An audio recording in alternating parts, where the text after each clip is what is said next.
অনেক দিন ধরেই ভাবছিলাম ধামসা ট্রাইবেল কিচেন যাব, তাই আজ 15ই আগস্টের দিন সবার ছুটি আছে বলে আজকের দিনটাই ঠিক করলাম। আজ যা গরম পড়েছে তাই এই হালকা কালো টপ লাল সুতির র্যাপারটা পরবো বলে ঠিক করলাম। জানো তো, এই র্যাপারটা আমি বোলপুর সোনাঝুরি হাট থেকে কিনেছিলাম।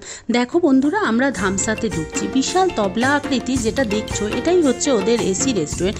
এই এসি রেস্টুরেন্টে জায়গা ছিল না বলে আমরা বাইরেই বসলাম, তবে বাইরেটাও কত সুন্দর দেখো। আমরা রাজা ভাত খাওয়া থালি, অর্গাম থালি, ধামসা স্পেশাল, মালাপোড়া, গন্ধরাজ গোল অর্ডার দিলাম। চলো বন্ধুরা, এসি রেস্টুরেন্টে একটু দেখে আসি। দেখো আমাদের খাবার চলে এসেছে। প্রত্যেকটা আইটেম যেমন ইউনিক ছিল তেমনই এর স্বাদ অপূর্ব।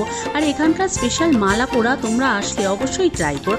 আর এখানকার কালো চালের পায়েসটাও আমি প্রথমবার খেলাম, খুব সুন্দর ছিল খেতে। এত কম দামে কাঁসার থালায় সাজানো এত সুন্দর খাবার কলকাতার বুকে আর কোথাও আছে কি না আমার জানা নেই।